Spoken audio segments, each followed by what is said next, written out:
Hello तो good evening students. कल हम लोगों ने कहाँ तक देख लिया था, कौन सी चैप्टर हम लोग कर रहे थे? चैप्टर 3। चैप्टर 3 का क्या था? परिचय कर रहे थे। चैप्टर 3 में क्या है, इंट्रोडक्शन, मतलब चैप्टर के बारे में हम लोग जान रहे थे। तो कल हम लोगों ने कहाँ तक जान लिया था? चैप्टर का नाम क्या है? दो चर वाले रैखिक समीकरण। दो चर वाले रैखिक समीकरण किसे कहते हैं ये मैंने बता दिया। किसे कहते हैं? जिसमें दो चर होगा। क्या कहते हैं? जिसमें दो चर हो उसे क्या बोलते हैं? दो चर वाले रैखिक समीकरण कहते हैं। दो चर वाले रैखिक समीकरण को हल करने की कितनी विधि होती है? दो विधि। कौन कौन? फर्स्ट विधि होती है ग्राफ विधि। ग्राफ विधि बोर्ड में कितने नंबर से पूछते हैं? 5 नंबर से। उसके बाद दूसरी विधि कौन सी होती है? बीजगणित विधि। बीजगणित विधि क्या है? रैखिक समीकरण को हल करने की सिर्फ एक विधि और कुछ नहीं। बीजगणित विधि के 3 प्रकार है, वो सबसे महत्वपूर्ण है। 3 प्रकार है। कौन कौन? प्रतिस्थापन विधि, विलोपन विधि और वज्र गुणन विधि। तो आज हम लोग क्या पढ़ेंगे? प्रतिस्थापन विधि किसे कहते हैं। तो चलिए हम लोग स्टार्ट करते हैं। प्रतिस्थापन विधि किसे कहते हैं? देखिए प्रतिस्थापन विधि क्या है?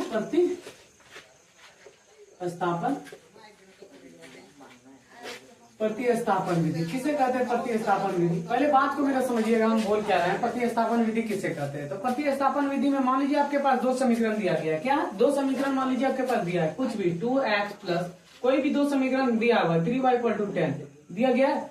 ये कौन सा समीकरण दिया गया? फर्स्ट समीकरण। उसी तरह दूसरा समीकरण भी आपको मिलेगा देखने के लिए, 4x - 4y = 9 दिया गया। ये कौन सा समीकरण दिया गया? दो समीकरण, फर्स्ट समीकरण उसके बाद दूसरा समीकरण दिया गया। और इसको बोलते हैं आपको कि प्रतिस्थापन विधि से हल कीजिए। पहले हम समझा रहे हैं आपको क्या होता है प्रतिस्थापन विधि। प्रतिस्थापन विधि से हल कीजिए। किसी एक दोनों समीकरण में से किसी एक समीकरण को क्या करना पड़ता है? पता है? बदला जाता है। किसी एक चर का मान निकालना पड़ता है और वो चर का मान निकाल करके क्या करते हैं हम लोग? दूसरे समीकरण में उस चर का मान को क्या करते हैं? बैठा देते हैं। किसी एक समीकरण को या तो फर्स्ट समीकरण को बदलिए या फिर सेकंड समीकरण को बदलिए।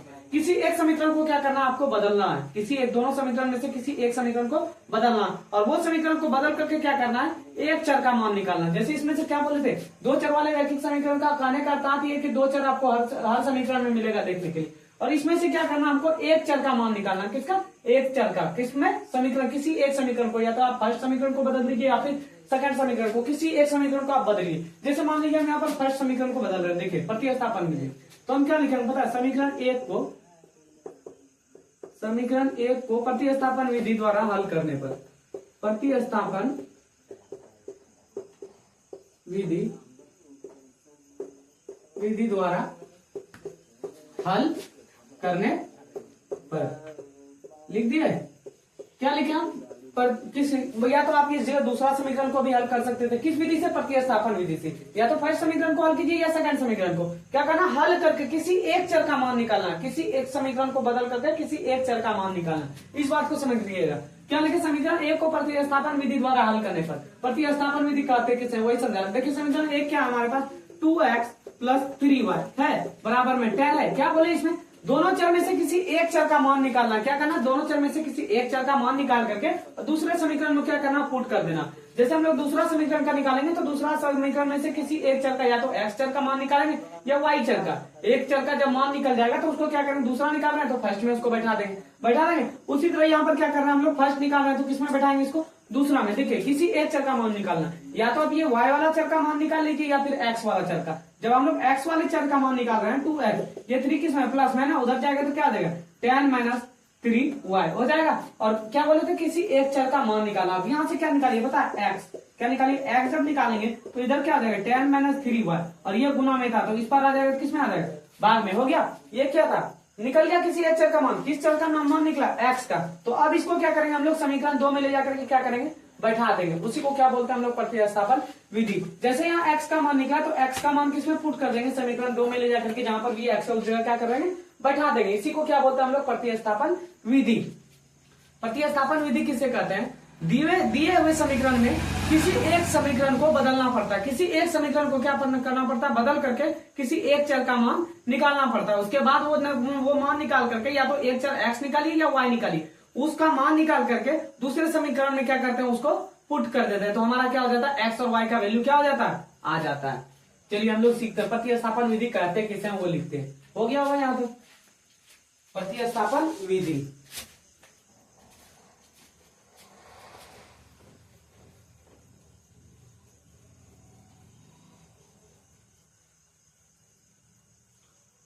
प्रतिस्थापन विधि किसे कहते हैं? फर्स्ट पॉइंट लिखिए। दिए हुए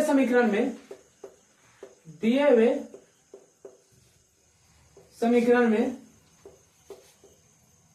दिए हुए समीकरण में किसी एक समीकरण को, किसी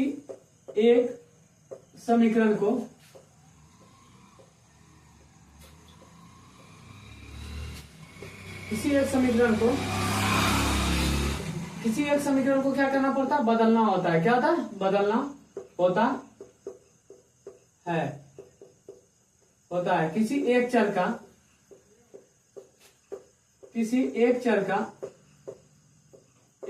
का मान निकालना पड़ता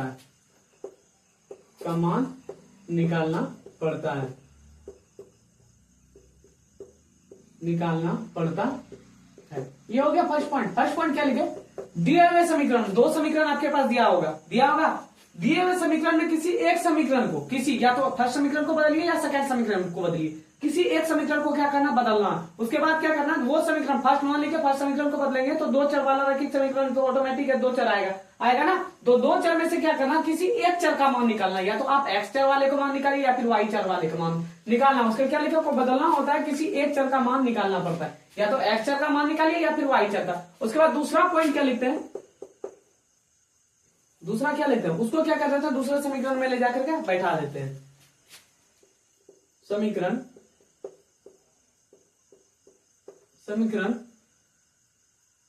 2 में उस चर का मान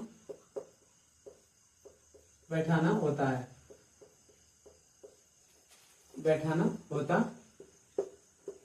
हो गया? क्या लिखे? दिए हुए समीकरण में किसी एक समीकरण को बदलना पड़ता है। या तो समीकरण 1 को बदलिए या फिर समीकरण 2 को बदलिए। उसके बाद एक चर का क्या करना पड़ता है? हमको मान निकालना पड़ता है। एक चर का मान निकाल करके समीकरण में क्या करता है? उस चर का मान बैठाना पड़ता है। इसलिए 2 मत लिखिए, समीकरण में लिखिए। समीकरण में उस चर का मान बैठाना पड़ता है। किसी भी समीकरण में आप उसको क्या करते हैं? उस मान को क्या करना है? बैठा देना। आप समीकरण 1 को तोड़ रहे हैं तो समीकरण 2 में ले जाकर के उसका मान क्या करेंगे? बैठा देंगे। समीकरण 2 को तोड़ रहे हैं तो समीकरण 1 में ले जाकर के उसको क्या करना है? बैठा दे रहे हैं। जैसे उदाहरण आप समझिए, उदाहरण कुछ भी मान लीजिए। अभी तो हम बुक से नहीं पढ़ा रहे हैं, तो ऐसे पढ़ा रहे हैं। कोई भी मतलब दो समीकरण ले लीजिए। x plus Y equal to 2 ले लिए, और दूसरा समीकरण ले लीजिए 2x minus Y equal to 4 ले लिए। ये कौन सा समीकरण हो गया? फर्स्ट समीकरण। और ये दूसरा समीकरण। किस विधि से हल कर रहे हैं हम लोग? प्रतिस्थापन विधि। प्रतिस्थापन विधि से हल करने में क्या बोले थे? किसी एक समीकरण को आपको बदलना है, तो यहाँ लिख देंगे समीकरण 1 को, हम लोग समीकरण 1 को बदल रहे हैं, 2 को नहीं, समीकरण 1 को। या तो आप 2 को भी बदल सकते हैं। समीकरण 1 को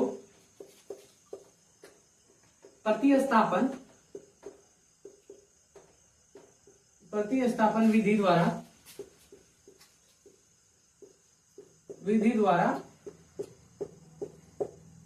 हल करने पर,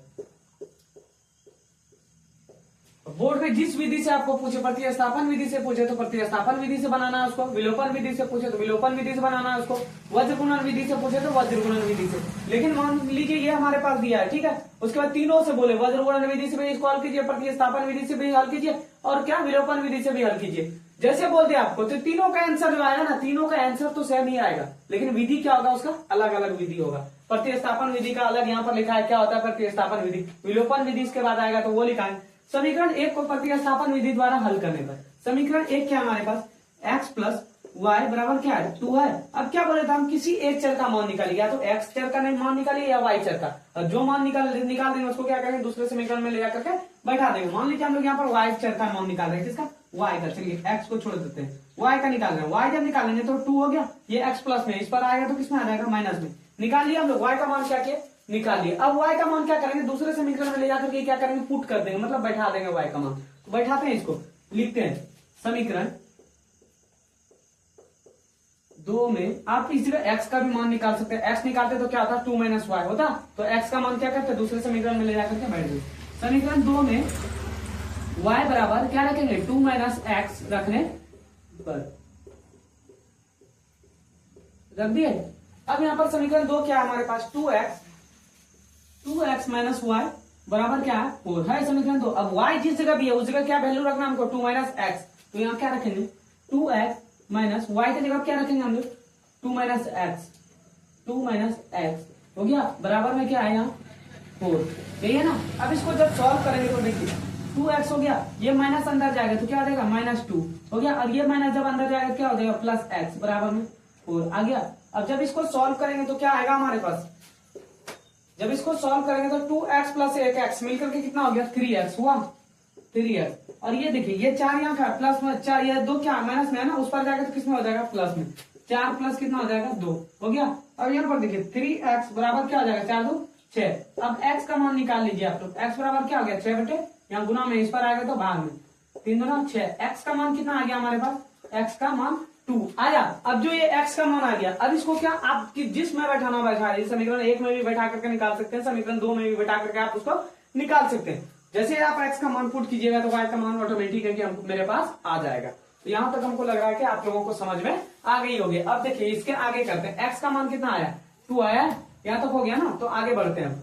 x का मान नहीं तो इसी जगह हम बैठा देते हैं ताकि आप लोग को दिक्कत ना हो कि इधर मिटा दे रहे हैं फिर इधर कर देते हैं, नहीं। ये क्या देखिए समीकरण 2 में हम किसका, समीकरण 2 में किसका मान रखेंगे, समीकरण 2 में क्या रखें, समीकरण 2 में तो रख ही दिए, किसमें रखेंगे हम समीकरण 1 में, समीकरण 1 में किसका मान रख दें, किसी में भी आप रख सकते हैं, 2 में भी रख सकते हैं, 1 में भी रख सकते हैं, उससे कोई प्रॉब्लम नहीं है।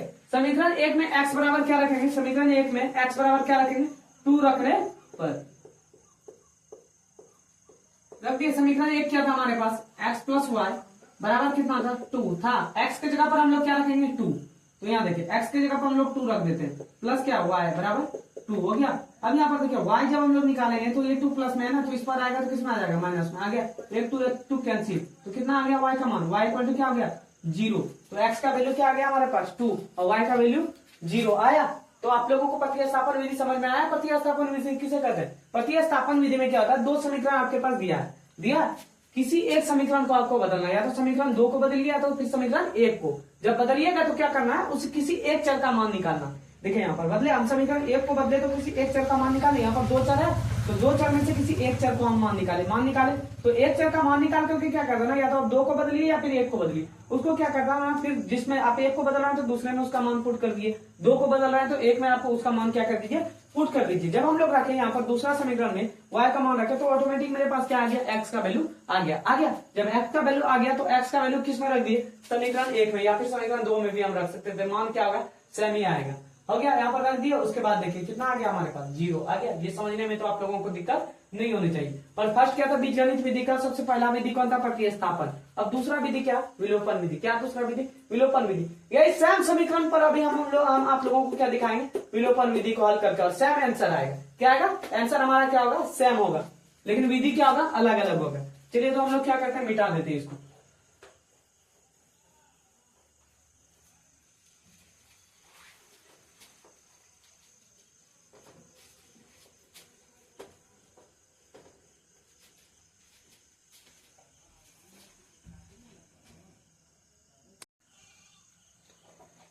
देखिए अब दूसरा विधि क्या है पता है, विलोपन विधि। पहले हम लोगों ने क्या पढ़ा, प्रतिस्थापन विधि। अब दूसरा विधि क्या है, विलोपन विधि। विलोपन विधि को समझिए, विलोपन विधि किसे कहते हैं। देखिए विलोपन विधि किसे कहते हैं, दिए हुए समीकरण में मान लीजिए 2 समीकरण आपके पास दिया है, पहले जो प्रतिस्थापन विधि से समीकरण को हल किया ना, उसी विधि से फिर आपको दिखाते हैं कैसे आंसर सेम आता है। मान लीजिए 2 समीकरण दिया गया, वही समीकरण same to same, x + y बराबर, जिससे हम लोग प्रतिस्थापन विधि जिसको हल किए उसी समीकरण। उसका दूसरा समीकरण क्या था, 2x - y बराबर क्या था 4 था। मान लीजिए आपके पास 2 समीकरण क्या है दिया गया, 2 समीकरण क्या किया गया दिया गया। उसके बाद इसको बोल रहा है आपको विलोपन विधि से क्या करना, हल करना। क्या लिखा गया, दिए हुए समीकरण में किसी एक चर का मान बराबर करना होता है। ये जो है, ये 2 चर है ना, x + y 2x - y, ये देखिए ये चर कहीं से बराबर आपको दिख रहा है, नहीं ना दिख रहा है, ये बराबर है क्या, बराबर है ही नहीं। तो इसको क्या करना पता है, किसी एक चर को, या तो आप x वाले चर को बराबर कीजिए या फिर y वाले चर को बराबर कीजिए, लेकिन एक चर को क्या करना पड़ता है, बराबर करना पड़ता है। विलोपन विधि में बराबर करना होता है। समीकरण 1 को, समीकरण ये जो फर्स्ट था, फर्स्ट वाला किसी एक चर को, जैसे हम x वाले चर को बराबर करेंगे तो x को किससे गुना करेंगे, x के आगे जिससे जो भी संख्या है इससे गुना कर देंगे, या तो y को अगर हम लोग बराबर करें तो y के आगे जो भी संख्या है इसको किससे, दूसरे समीकरण से गुना कर देंगे। और इसी तरह दूसरा में देखिए, दूसरे को क्या करेंगे, अगर 2x इस जगह है तो अगर हम बराबर करना चाहेंगे तो x वाले टर्म को क्या करेंगे, x का आगे क्या है 2, तो 2 को क्या कर देंगे, इससे मल्टीप्लाई कर देंगे। x वाले टर्म को कर रहे हैं तब, अगर y वाले टर्म को कर रहे हैं तो y के आगे क्या है 1, तो इसको किससे मल्टीप्लाई करेंगे, y वाले से -1 से करेंगे ना। उसी तरह तभी हमारा क्या होगा, समीकरण बराबर होगा। तभी हमको क्या करना है, समीकरण बराबर करके चर को उसके बाद उसका क्या करना, कटा देना, उसके बाद जो भी मान आएगा हमारा एक्स और वाई का उसको क्या करना, बैठाना। देखिए वही लिखे, बराबर करना होता है समीकरण एक को दूसरे से तथा समीकरण दो को एक से गुना करके किसी एक चर का मान क्या करना होता है, बराबर करना होता है। समझिए, इसको आपके पास ये दो समीकरण दे दिया गया। उसके बाद बोला गया आपको क्या, प्रतिस्थापन विधि से, इसको नहीं विलोपन विधि से क्या कीजिए, हल कीजिए। प्रतिस्थापन विधि मैंने बता दिया था। अब विलोपन विधि तो हम लोग क्या करेंगे, पहले चलते हैं। फर्स्ट समीकरण ये है, ये कौन सा समीकरण है, फर्स्ट समीकरण। ये कौन सा समीकरण है, दूसरा समीकरण है। अब इसको क्या बोला गया, विलोपन विधि से हल करने। विलोपन विधि चैप्टर टॉपिक है विलोपन विधि। अब हम लोग लिखेंगे समीकरण, या तो आप समीकरण एक को हल कीजिए, नहीं वो नहीं, अब क्या लिखेंगे, समीकरण किस वाले टर्म को बोलिए बराबर कर दें, एक्स वाले टर्म को या वाई वाले टर्म को, किस वाले टर्म को, हम लोग चलिए किसका, एक्स वाले टर्म को हम लोग बराबर करते हैं। किससे, किसको, एक्स वाले टर्म को जब हम लोग बराबर करेंगे तो यहाँ पर देखिए इसको, ये आगे में क्या है 2x है, तो इसको किससे गुना करेंगे पता है, 2 से। किसका, एक्स वाले टर्म को करना। अगर y से करते तो यहाँ पर किससे, -1 से इसको मल्टीप्लाई करते हैं, समझे। अब यहाँ पर किससे करना है, एक्स वाले टर्म को हम लोग बराबर करें। तो यहाँ क्या था, आगे में x के आगे 2, तो 2 कर दिए। अब यहाँ पर देखिए, यहाँ पर x के आगे में कुछ है क्या, नहीं है, तो इसको किससे मल्टीप्लाई करेंगे, कुछ नहीं रहता तो कितना होता है 1, तो 1 से मल्टीप्लाई कर दिए। अब यहाँ पर लिखेंगे समीकरण एक को 2 से तथा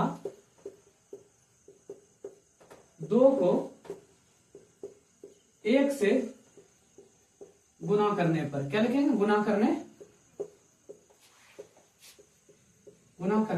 पर लिखिए। अब यहां पर देखिए किसी एक को, अब क्या करना है, इसको ये जो 2 है ये सबसे क्या करेगा, मल्टीप्लाई करेगा।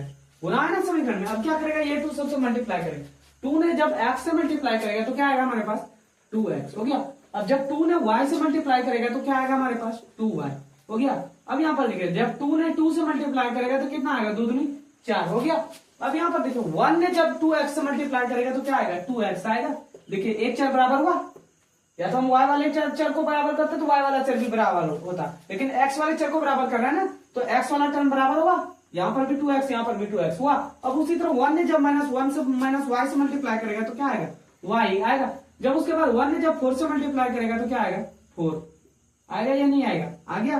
अब क्या करना, आपको साइन चेंज करना है। यहाँ क्या करना, साइन चेंज, यहाँ प्लस है तो माइनस, यहाँ माइनस है तो प्लस, यहाँ प्लस है तो माइनस, साइन चेंज कर दिए। अब यहाँ पर क्या कर देना, देखिए कटा देना, एक प्लस माइनस क्या हो गया, कैंसिल हो गया।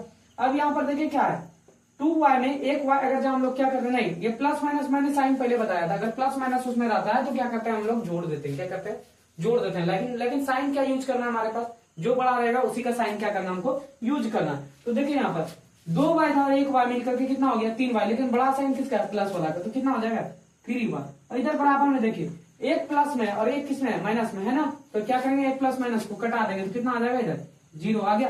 y का जब हम लोग वैल्यू निकालेंगे, y बराबर क्या हो जाएगा, 0/3 हो जाएगा। तो y का वैल्यू कितना आ गया, 0 आ गया, 3 का कोई मान नहीं। y का वैल्यू जब 0 आ गया तो हम लोग क्या करेंगे, समीकरण किसमें बैठा देंगे, किसी में भी बैठा सकते हैं आप, एक में भी बैठा दीजिए या समीकरण 2 में बैठा दीजिए, किसी में भी आप ले जाकर उसको क्या कर सकते हैं, बैठा दें। जैसे हम लोग क्या करते हैं, समीकरण एक में y का y लिखे, y इक्वल टू 0 लिखे, कुछ भी लिखे, y इक्वल टू 0 रखने पर रख दिए, किसमें, समीकरण एक में। जब 0 रखेंगे, देखिए समीकरण एक क्या था हमारे पास, x प्लस y बराबर कितना था, 2 था। अब x यहाँ पर आ गया, y की जगह क्या रखेंगे हम लोग, 0, तो बराबर 2। जब यहाँ पर देखिए x 0 उस पर जाएगा तो क्या होगा, 2 में 0 घटाएंगे तो 2 ही बचेगा ना, x बराबर क्या आ गया, 2। आया समझ में। विलोपन विधि किसे कहते हैं, विलोपन विधि किसे कहते हैं, दिए हुए समीकरण में किसी एक चर का मान बराबर करना होता है। समीकरण 1 को तथा 2 से तथा समीकरण 2 को 1 से गुना करके किसी एक चर का मान क्या करना पड़ता है, आपको बराबर करना पड़ता था। ये हमारे पास 2 समीकरण दिया गया। अब हम लोग मान लीजिए यहाँ पर x वाले चर को बराबर किए, तो x के आगे यहाँ पर कुछ है नहीं, तो इसको किससे गुना करना, दूसरे समीकरण से करना। x के आगे कुछ नहीं था तो 1 था, तो किससे किया, इसको दूसरे समीकरण में। यहाँ पर देखिए x वाले टर्म को हम लोग बराबर कर रहे हैं, जब यहाँ पर क्या था 2 था, तो इसको कौन से समीकरण से गुना किया, फर्स्ट समीकरण। दूसरे वाले को फर्स्ट से गुना करना, फर्स्ट वाले को किससे करना, दूसरे से। आया समझ में इस बात को। उसके बाद जब क्या करना, समीकरण 1 को 2 से तथा समीकरण 2 को किससे करना, समीकरण 1 को 2 से तथा 2 को 1 से गुना करने पर, इस जगह 1 लिखना है, समीकरण लिखेंगे, समीकरण 1 से गुना करने पर हो गया। अब यहाँ पर देखिए क्या लिखे, जब हम लोग यहाँ पर लिखे बराबर के 2 इंटू एक्स, 2x आया, 2 इंटू वाई क्या आया, 2y आया, 2 इंटू 2 कितना आया, 4 आया। अब यहाँ पर देखिए 1 ने जब पढ़ा, 1 इंटू 2x, 2x आया, उसके 1 इंटू माइनस वाई, तो y माइनस वाई आया, 1 इंटू 4, तो वो 4 आया यहाँ पर। अब क्या किया हम लोग, साइन चेंज किए, जैसे बहुपद वाला में करते थे ना साइन चेंज भाग में, तो उसी तरह हम लोग क्या किया, साइन चेंज किए। यहाँ प्लस था तो यहाँ क्या कर दिया माइनस, यहाँ माइनस था तो यहाँ पर क्या कर दिए प्लस कर दिए। अब उसके बाद क्या करना था देखिए, इसके बाद यहाँ पर क्या करते हैं, एक प्लस माइनस यहाँ पर भी कैंसिल हो गया, एक प्लस माइनस यहाँ पर भी क्या हो गया, कैंसिल हो गया, बराबर हो गया। अब y का मान कितना आ गया यहाँ पर, अब देखिए यहाँ पर क्या बच गया, 2y और 1y मिलकर के कितना हो गया, 3y बच गया। और यहाँ पर क्या आ गया, 0, 4 4 तो कैंसिल हो गया। और यहाँ y का मान कितना आ गया, 0 आया। y का मान जब 0 आ गया तो इसको क्या करते हैं हम लोग, समीकरण 1 में या समीकरण 2 में, जिसमें बैठाना आप लोग बैठा करके निकाल लीजिएगा कि ये 2 ही आएगा। आया समझ में। अब देखिए हम क्या बता रहे हैं, पहले हम क्या प्रतिस्थापन विधि, उसके बाद दूसरा विलोपन विधि, लेकिन आंसर क्या आ रहा है, सेम आ रहा है। अब आपको बताएंगे वज्रगुणन विधि से भी आंसर क्या आएगा, वो भी आंसर क्या आएगा हमारे पास, सेम आएगा। वज्रगुणन विधि से देखिए, वज्रगुणन विधि क्या होता है, वज्रगुणन विधि, लेकिन आंसर तीनों का क्या आएगा, सेम आएगा। वज्रगुणन विधि, इसका फॉर्मूला होता है, वज्रगुणन विधि का फॉर्मूला क्या होता है, किसी को पता है क्या? वज्रगुणन विधि का फॉर्मूला होता है, अगर किसी को याद नहीं तो शॉर्ट ट्रिक मेरे साथ जाएंगे याद करने के लिए।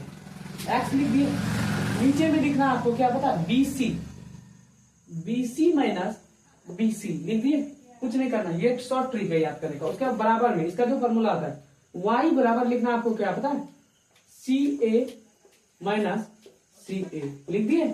उसके बाद क्या लिखना, बराबर एक बटे क्या लिखना पता है, एक बटे लिखना है A B minus A B लिख दिए। अब कुछ नहीं करना आपको, क्या करना पता है, 12 21 आप लोग इसमें बैठाते जाइए, कितना 12 21, क्या देखिए 12, उसके बाद 21, उसके बाद 12, उसके बाद 21 बैठाते गए, 12 उसके बाद 21 बैठा दिए। इसका फॉर्मूला आखिर में बन करके हमारे पास क्या तैयार हो गया, x बटे b1 c2 minus b2 c1 बराबर y बटे c1 minus a2 minus c2 a1, उसके बाद 1 बटे a1 b2 minus a2 b1 आया। इसका यही फॉर्मूला होता है, ये फॉर्मूला से भी हमारा आंसर क्या आएगा, तीनों का सेम। हमारे पास समीकरण क्या था, वही समीकरण को सेम टू सेम, लेकिन आंसर आपको दिखाना है कैसे।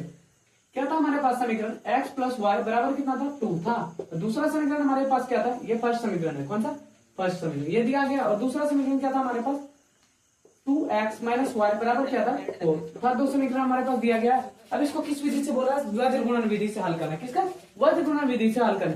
वज्रगुणन विधि से जब बोले हल करें, तो पहले आपको मैंने बताया था 2 चर वाले रैखिक समीकरण का व्यापक रूप क्या होता था, उसका व्यापक रूप a1x plus b1y plus c1 equal to 0 होता था। पहले उस फॉर्म में लाना हमको। उसके बाद क्या होता था, a2x plus b2y plus c2 equal to 0। पहले उस समीकरण जो दिया गया उसको पहले उस फॉर्म में लाइए। जब इसको उस फॉर्म में लाएंगे तो क्या हो जाएगा। और किस विधि से बोल रहा है, वज्रगुणन विधि से हल करने के लिए जानिएगा। पहले यहाँ पर क्या x है, x प्लस y, और ये 2 प्लस में, इस पर लाइन तो माइनस में, 2 इक्वल टू क्या हो गया, 0 हो गया। ये कौन सा समीकरण हो गया हमारे पास, फर्स्ट समीकरण हो गया। इसको पहले उस फॉर्म में ला रहे हैं, किसका, a1x वाला 2 चर वाले रैखिक समीकरण का फॉर्म। अब उसके बाद इसको भी उसी फॉर्म में लाइए, तथा 2x उसके बाद माइनस y, और ये 4 प्लस में था ना, इस पर आएगा तो किसमें आ जाएगा, -4 इक्वल टू क्या आ जाएगा, 0। ये कौन सा समीकरण हो गया हमारे पास, दूसरा समीकरण हो गया, दूसरा समीकरण। अब इसको किस फॉर्म में, a1 के फॉर्म में, 2 चर वाले रैखिक समीकरण का व्यापक रूप के फॉर्म में क्या करना है, इसको तोड़ना है। तो हम लोग तोड़ते हैं, यहाँ देखिए फर्स्ट समीकरण को तोड़ते हैं, तो ये किस फॉर्म में आ जाएगा, a1 b1 उसके बाद c1 आएगा, और ये a2 b2 उसके बाद c2। तो लिखिए यहाँ पर फर्स्ट समीकरण a1 बराबर कितना हो गया, यहाँ पर x के आगे कुछ है तो नहीं, तो कितना आ गया 1। b1 कितना है हमारे पास, b1 इक्वल टू कितना, y के आगे भी कुछ नहीं तो 1, और c1 कितना हमारे पास -2 है, तथा अब उसी तरह दूसरे को तोड़िए, दूसरा समीकरण को। ये किस फॉर्म में टूटेगा, a2 के फॉर्म में। a2 बराबर क्या हो जाएगा, a2 बराबर 2, और b2 क्या हो जाएगा यहाँ पर, b2 बराबर क्या हो जाएगा, -1 हुआ। उसके बाद c2 बराबर क्या हो जाएगा, c2 बराबर क्या हो जाएगा, -4 हो गया।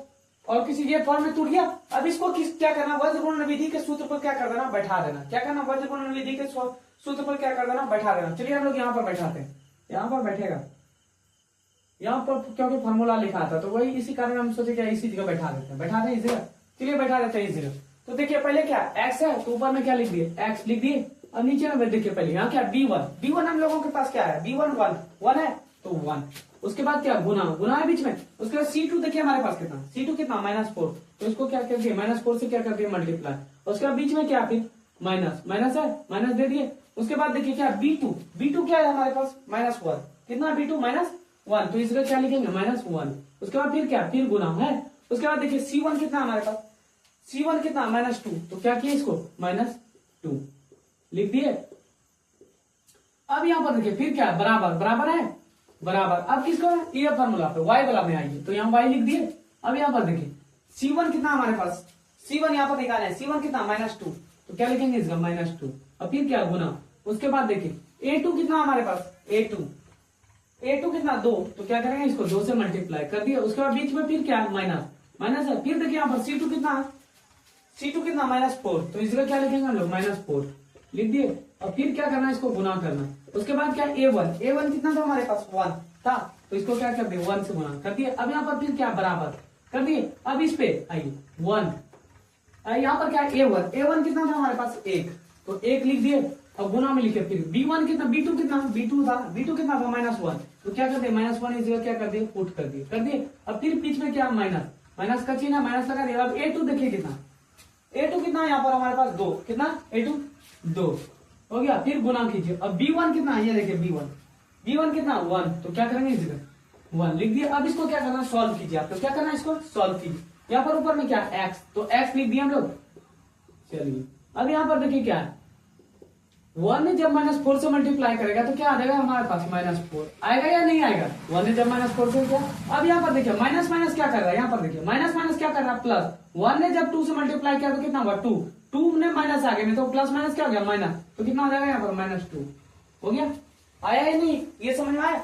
माइनस प्लस 1 ने 2 से मल्टीप्लाई किया तो 2 हो गया, और 2 ने जब माइनस से मल्टीप्लाई किया तो क्या हो गया -2 आया। अब यहाँ पर देखिए फिर क्या बराबर है। अब यहाँ पर देखिए क्या y है, अब उसको भी बराबर गुना करके लिखिए कितना हुआ, तो यहाँ पर क्या -2 × 2 कितना हो गया -4 हुआ।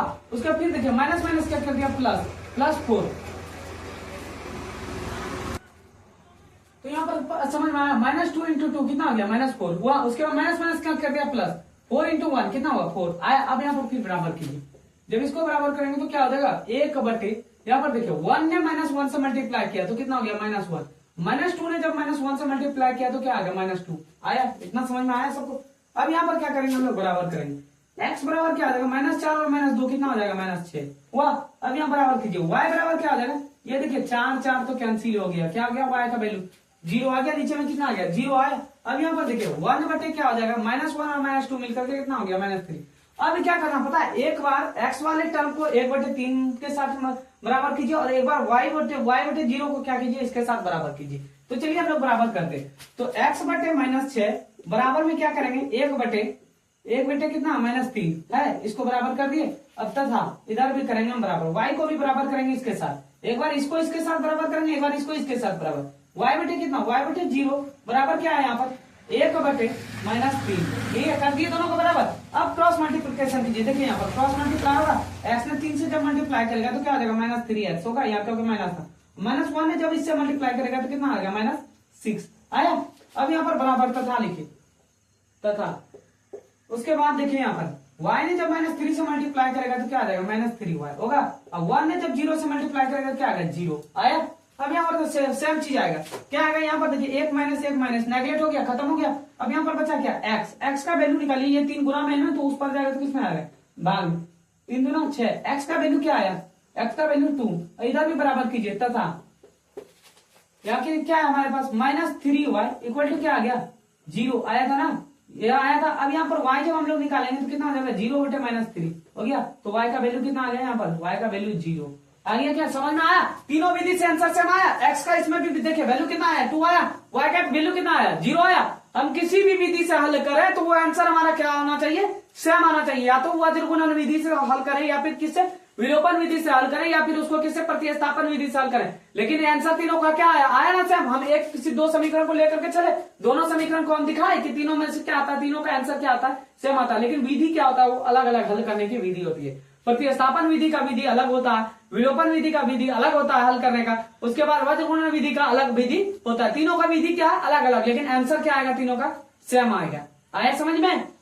चलिए तो आज की क्लास हम लोग क्या कहते हैं यहीं पर समाप्त करते हैं, मिलते हैं कल की क्लास में, क्योंकि अभी इस चैप्टर के बारे में और आगे तक भी जानना, आगे और भी सवाल है इसमें, और भी चैप्टर के बारे में हमको पढ़ना, तो मिलते हैं हम लोग अगले क्लास में।